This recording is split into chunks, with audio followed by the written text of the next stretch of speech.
Hello students, आज इस class में हम रिलेशन बताएंगे मोलारिटी और नॉर्मलिटी का, और उस पर कुछ क्वेश्चन बताएंगे। साथ ही साथ नॉर्मलिटी इक्वेशन भी हम इसमें बताएंगे।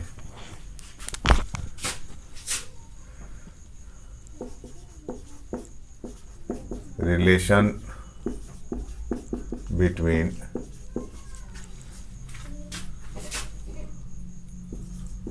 normality and molarity।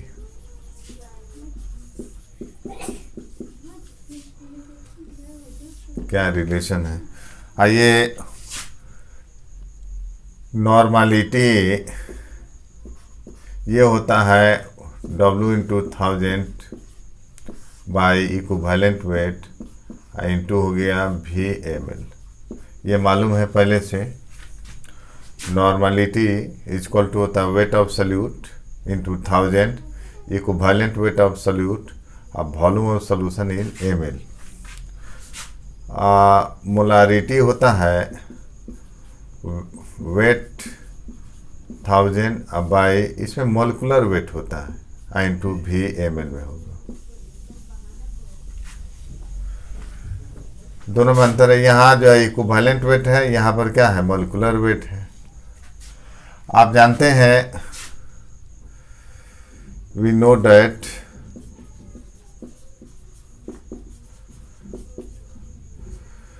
Equivalent weight अगर कंपाउंड का निकालते हैं, इक्विवेलेंट वेट ऑफ कंपाउंड, कोई भी कंपाउंड का, एसिड बेस या सॉल्ट हो, इसका फॉर्मूला होता है molecular weight of compound by total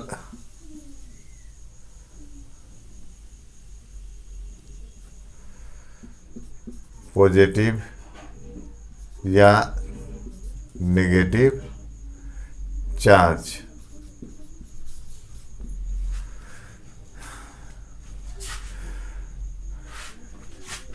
यानी इक्विवेलेंट वेट बराबर हो जाएगा molecular weight by total charge. Charge को ही क्या बोलते हैं? वैलेंसी बोलते हैं। जैसे यहाँ पर जो है Al3+ लिखते हैं, ये चार्ज है 3+, तो इसका वैलेंसी कितना हो गया? 3 हो गया। चार्ज को ही वैलेंसी बोलते हैं। तो टोटल पॉजिटिव या टोटल नेगेटिव चार्ज, तो इसको हम वैलेंसी, ये वैलेंसी फैक्टर है, इसको n मान लेते हैं। n क्या हो गया? आपका वैलेंसी फैक्टर, ये वैलेंसी है। यानी इक्विवेलेंट वेट बराबर क्या होगा? Molecular weight by valency. यहाँ से हम मोलारिटी निकाले हैं, मोलारिटी या इक्विवेलेंट वेट निकाले हैं, या मोलारिटी, यहाँ पर मोलारिटी है, ये नॉर्मलिटी है, ये मोलारिटी है। इसी में हम पुट कर लेते हैं।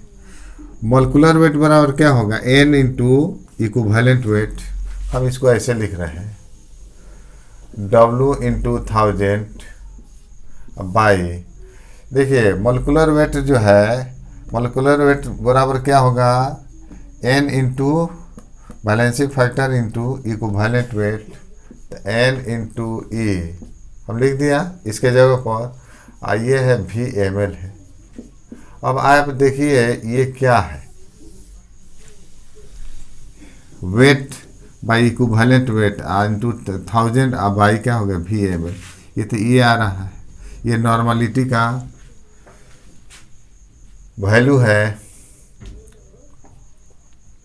तो हम इसको लिख सकते हैं क्या? n बटा ये हो गया n। यानी मोलारिटी बराबर होगा नॉर्मलिटी बाई n। इसको लिख सकते हैं। तो हम इसको लिख सकते हैं आपको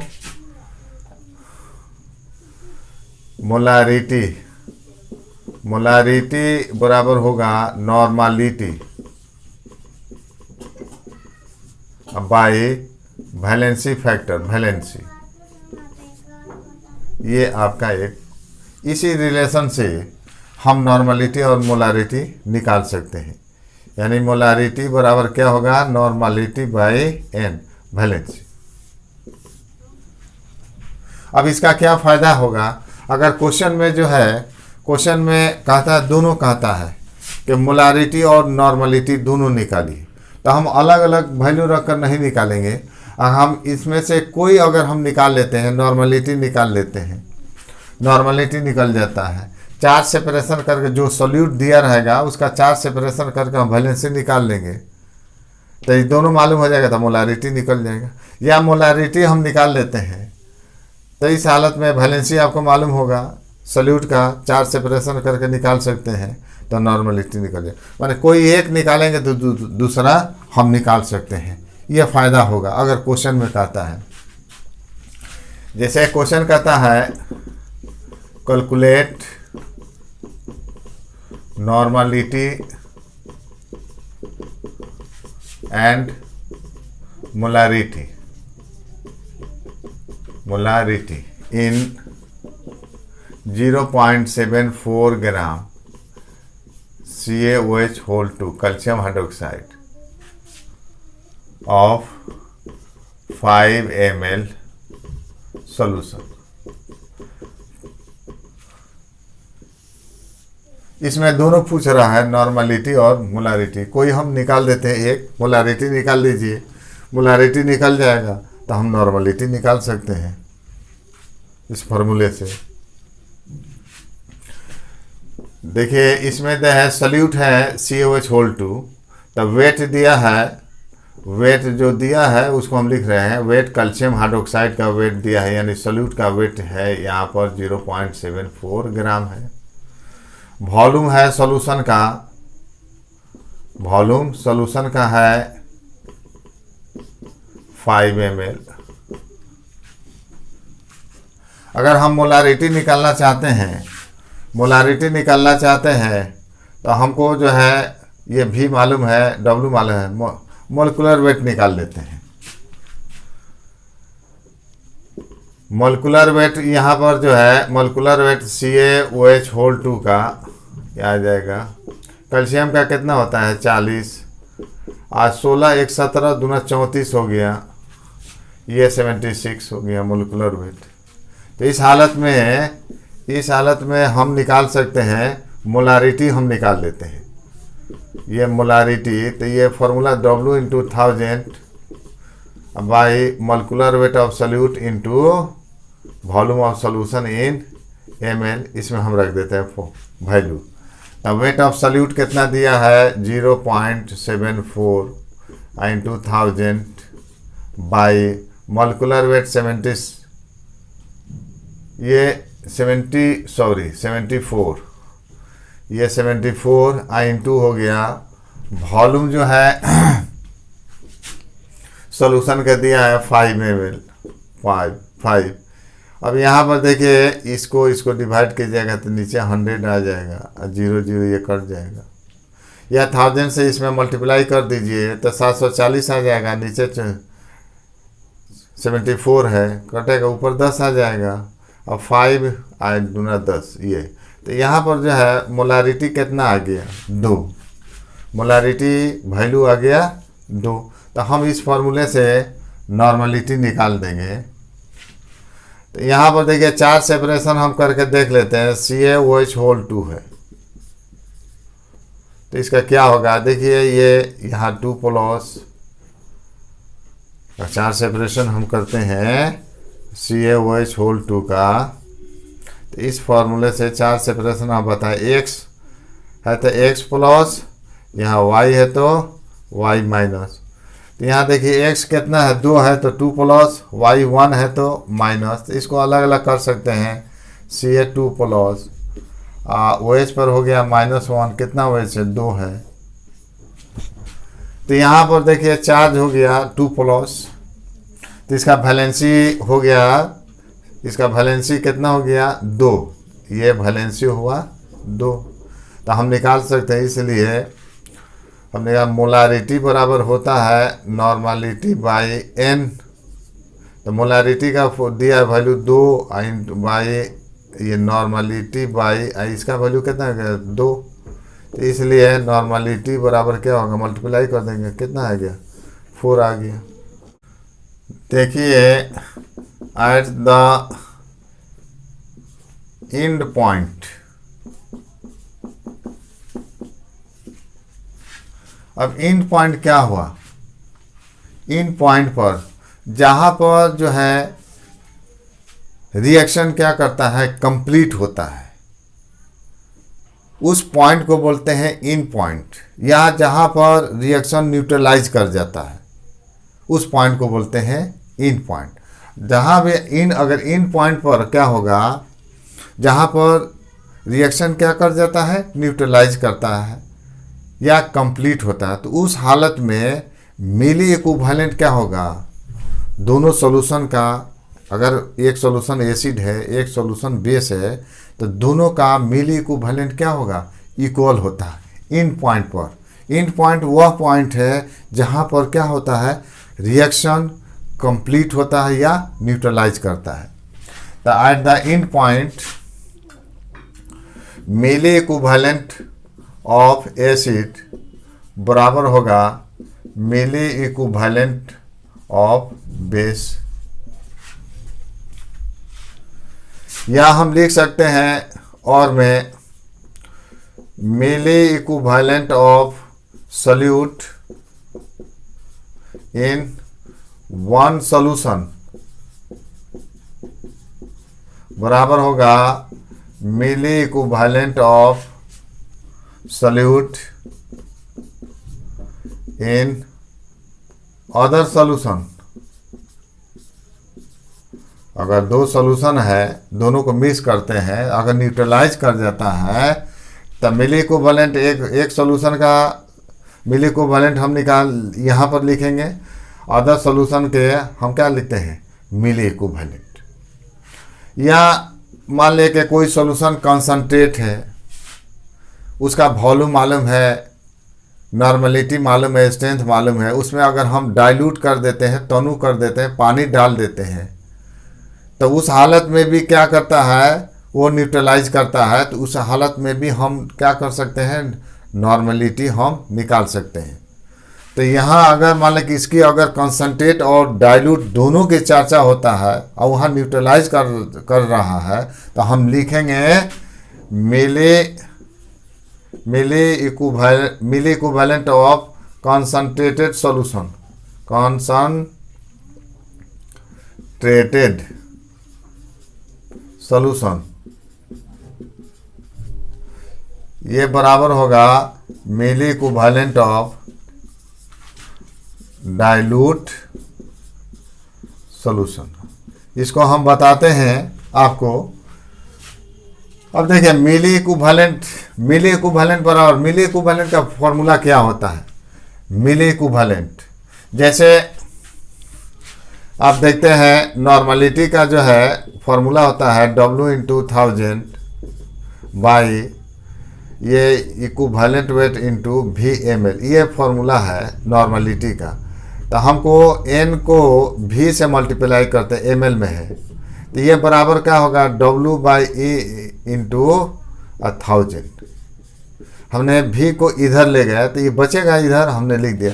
तो वेट बाई इक्विवेलेंट इंटू 1000 को बोलते हैं milliequivalent, number of milliequivalent होता है। तो मिली इक्विवेलेंट का दो फार्मूला हो गया, एक वेट के रूप में हो गया और एक नॉर्मलिटी और वॉल्यूम के केस में हो गया।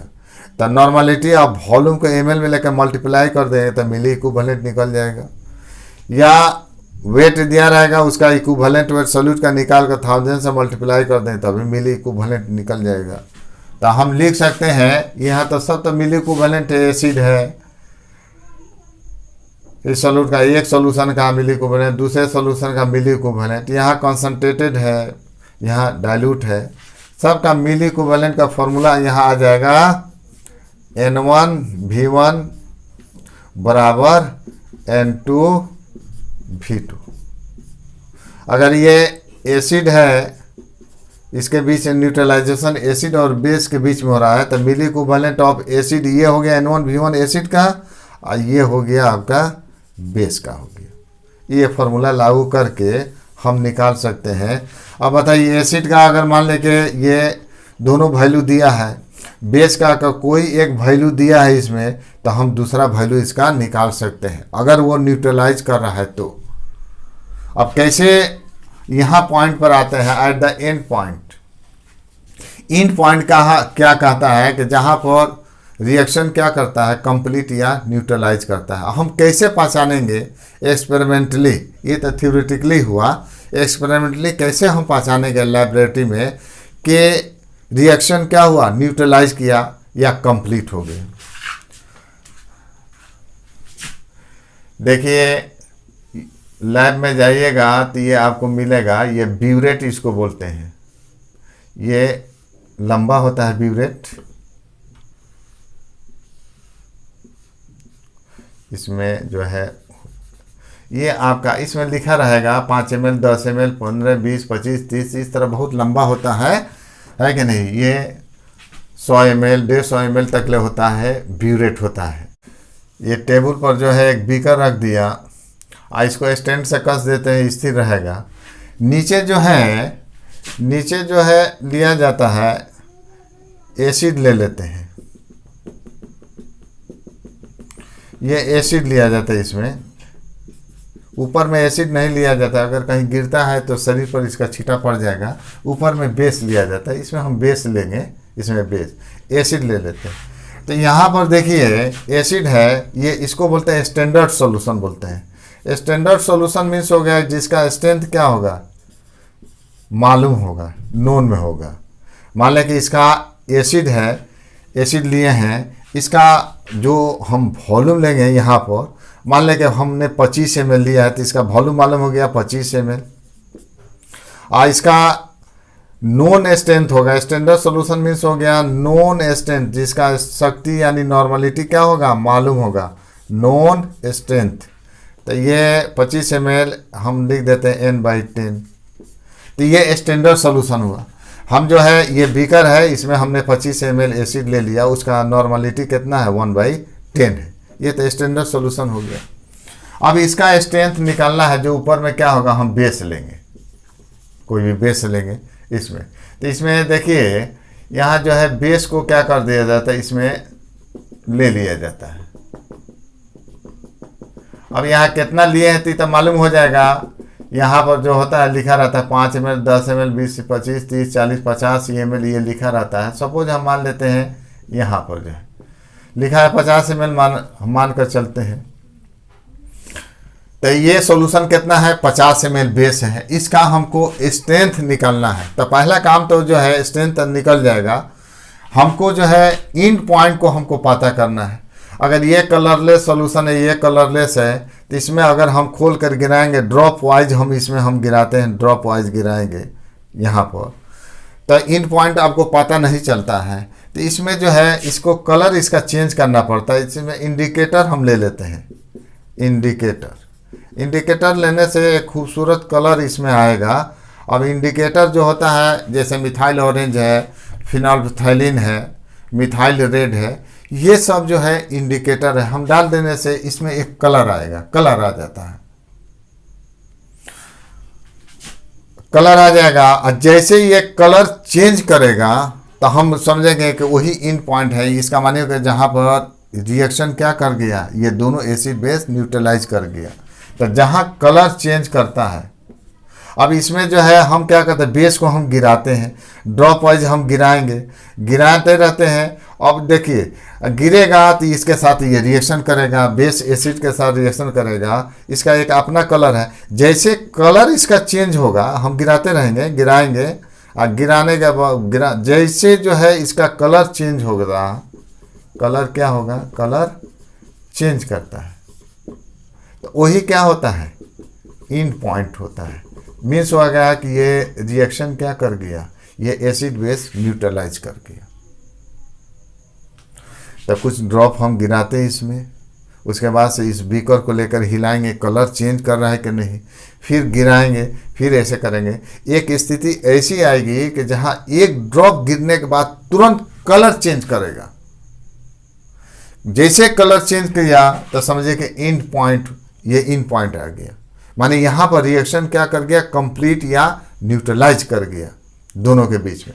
अब इसमें कितना इसका वॉल्यूम जो है, कितना ml इसमें गिरा है, इससे पता चलेगा। अब बताइए अगर मान लें कि ये 50 पर है, आके जो है ये कितना पर 30 पर अटका है, तो इसका माने है कि यहाँ जो है इतना सॉल्यूशन इसमें क्या हो गया, बेस गिरा है।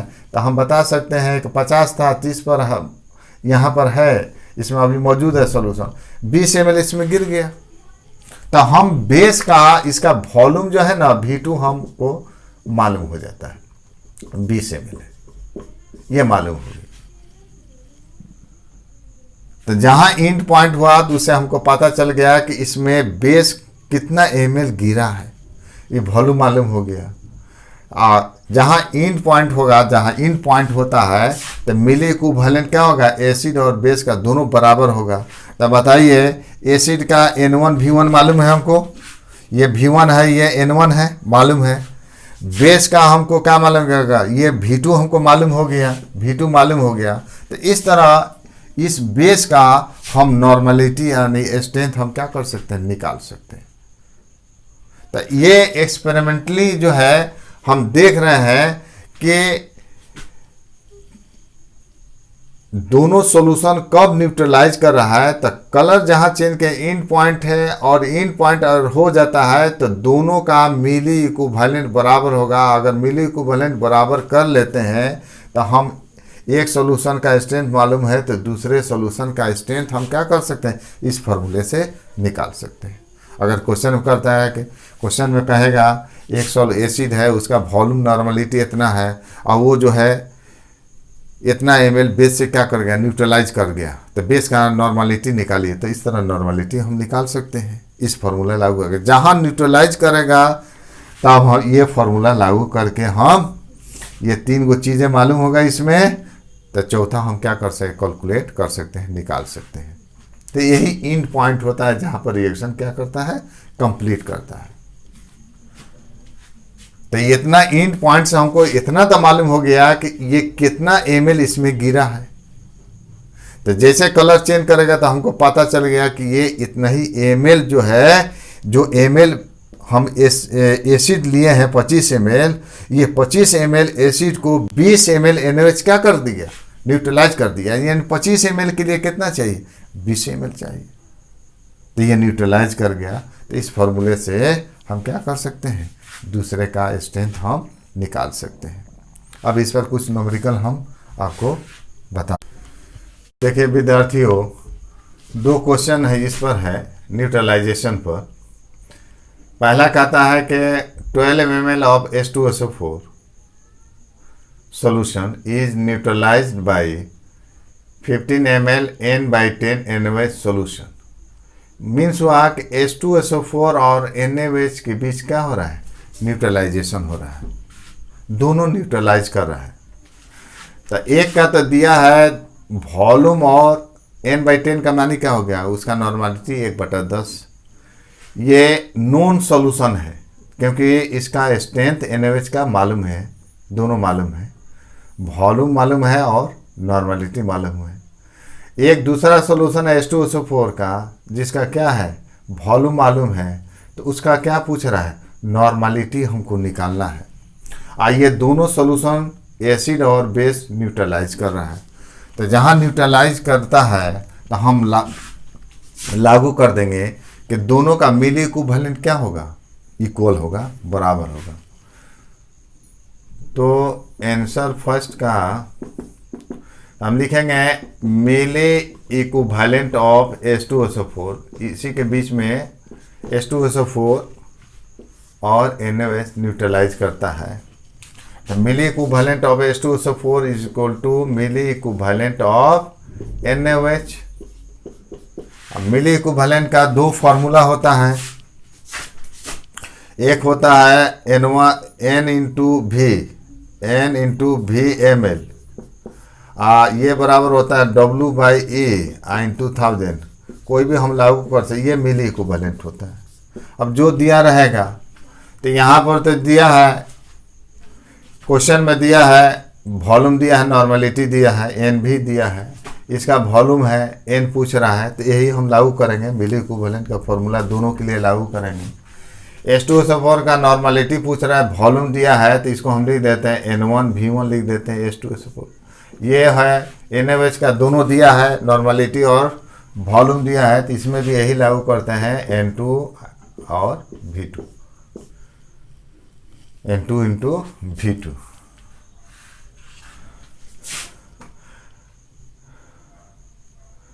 अब इसका जो है देखिए N1 इंटू V1 इसका दिया, वॉल्यूम दिया है H2SO4 का, ये 12 दिया है, 12 ml दिया। इसका नॉर्मलिटी NaOH का है 1/10 इंटू वॉल्यूम इसका दिया है 15 ml। तो इसे हम काट देते हैं 2, 5 से काट देते हैं 2, ये हो गया 3। यानी जो है N1 हम बराबर हम लिख सकते हैं 3/2। इससे क्या कर देंगे, भाग दे देते हैं कितना, 12 से। अभी आएगा तो नीचे आएगा, 3/2 है, 12 हो गया, तो ये हो गया 4। तो इस तरह जो है 1/8 हमको नॉर्मलिटी निकल गया H2SO4 का। N1 क्या है, नॉर्मलिटी ऑफ H2SO4। तो नॉर्मलिटी H2SO4 का निकल गया, नॉर्मलिटी H2SO4 का कितना हो गया, 1/8। इस तरह ये आंसर आपका निकल सकता है। सेकेंड क्वेश्चन कहता है, आंसर हम दे रहे हैं, ये फर्स्ट का है, ये दूसरा का निकालते हैं। देखिए न्यूट्रलाइजेशन इसके बीच हो, तो सोडियम कार्बोनेट का वेट दिया है, ये न्यूट्रलाइज करता है। देखिए इसका जो है वॉल्यूम दिया है H2SO4, तो Na2 और Na2CO3 और H2SO4 के बीच न्यूट्रलाइजेशन होता है। तो हम लिख सकते हैं जब भी न्यूट्रलाइज करता है तो दोनों का मिली इक्विवेलेंट क्या होगा, इक्वल होगा। तो हम लिखेंगे मिली इक्विवेलेंट ऑफ Na2CO3 ये बराबर है, न्यूट्रलाइज करता है H2SO4 के साथ, तो मिली इक्विवेलेंट ऑफ H2SO4। अब हम देखेंगे मिली इक्विवेलेंट का दो फार्मूला है, एक वेट के रूप में है, एक नॉर्मलिटी वॉल्यूम के रूप में है। अब यहाँ सोडियम कार्बोनेट का देखेंगे, इसका तो वेट दिया है, तो ये फार्मूला लागू करेंगे, पॉसिबल नहीं, ये फार्मूला लागू करेंगे क्योंकि वेट दिया है। इक्विवेलेंट वेट अगर हम निकाल देते हैं तो मिली इक्विवेलेंट का हमको वैल्यू मिल जाएगा। तो ये फार्मूला इसका लागू करते हैं, W/E इंटू 1000, ये मिली इक्विवेलेंट का। इसमें देखिए H2SO4 का देखिए वॉल्यूम दिया है, नॉर्मलिटी पूछ रहा है, तो इसका हम कर देते हैं N into V। Normality H2SO4 का, ये वॉल्यूम H2SO4 का हो गया। अब इसमें हम वैल्यू रखते हैं, यहाँ देखिए इक्विवेलेंट वेट इसका निकालते हैं। इक्विवेलेंट बराबर होता है molecular weight by total positive या नेगेटिव चार्ज। तो मोलिकुलर वेट इसका हो जाता है 46, 23 दूना 46, और ये का 12 16 48 12 60 और 46 106 हो जाएगा। अब बाई टोटल चार्ज सेपरेशन करते हैं, तो इसका 2 माइनस, इसका क्या होगा +1, तो यानी 2 पर इसका कितना हो गया, पॉजिटिव या नेगेटिव चार्ज 2 आ रहा है, तो ये 2 से डिवाइड कर देंगे, तो ये हो गया 53। अगर चार्ज सेपरेशन Na2CO3 का करते हैं तो ये तो 1 है, तो प्लस हो गया, ये हो गया 2 माइनस, अलग अलग करेंगे तो 2Na प्लस, टोटल पॉजिटिव कितना हो गया 4, 2 प्लस, और इसमें हो गया CO3 का 2 माइनस। देखें ना, एक सोडियम पर 1 प्लस, तो 2 सोडियम है, तो पॉजिटिव चार्ज कितना हो गया 2 प्लस, यहाँ पर भी क्या होगा 2 माइनस, यानी 2 हो गया। तो यहाँ पर जो है 2 से डिवाइड कर देंगे, इक्विवेलेंट वेट आपका निकल जाएगा एंड सोडियम कार्बोनेट का 53। अब ये वैल्यू इसमें हम रख देते हैं, तो वेट दिया है 10.6 बाई, ये हो गया 53 इंटू 1000। यहाँ से नॉर्मलिटी हमको निकालना है, वॉल्यूम दिया है इसका 100 ml वॉल्यूम दिया है, 100 हम कर देते हैं। अब देखिए दो यहाँ से दोनों कैंसिल हो गया, 10 से इसमें मल्टीप्लाई कर देते हैं तो कितना हो जाएगा 106 हो जाएगा बाई 53 बराबर हो गया n। इसलिए n बराबर कितना हो जाएगा, इसको डिवाइड कर देंगे, तो ये नॉर्मलिटी कितना हो गया आपका, नॉर्मलिटी हो गया 2। तो इस तरह हम नॉर्मलिटी निकाल सकते हैं। तो इस पर अच्छा क्वेश्चन पूछता है, आईसी में भी पूछता है, ऑब्जेक्टिव भी इसको कर देगा। फार्मूले से तुरंत अगर जहाँ न्यूट्रलाइज करता है तो ये फार्मूला मिली इक्विवेलेंट लागू करके हम क्या कर सकते हैं, जो पूछ रहा है वो वैल्यू हम निकाल सकते हैं। सब्जेक्टिव में भी हो जाए, ऑब्जेक्टिव में भी। इस तरह जो है ये इस पर जो है क्वेश्चन जो है नॉर्मलिटी इक्वेशन पर काफ़ी ज़्यादा पूछता है, और जो है इसको बहुत आसानी से क्या किया जा सकता है, बनाया जा सकता है। इसमें समय कम लगता है। आप अगर ऑब्जेक्टिव में है तो आप इसको तुरंत आंसर दे सकते हैं। इसका कुछ और पार्ट है नॉर्मलिटी इक्वेशन का, आने वाले वीडियो में जो है हम इसका पार्ट पढ़ेंगे।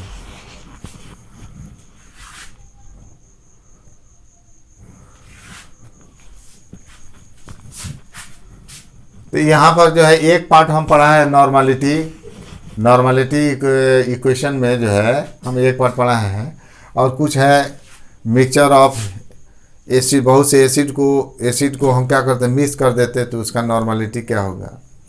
अगर एसिड और बेस को मिक्स अगर कर देते हैं तो उसका रिजल्टेंट जो है नॉर्मलिटी क्या होगा। ये सब कुछ फार्मूला है, उस पर कुछ न्यूमेरिकल है। आने वाले वीडियो में इस पर हम चर्चा करेंगे। धन्यवाद।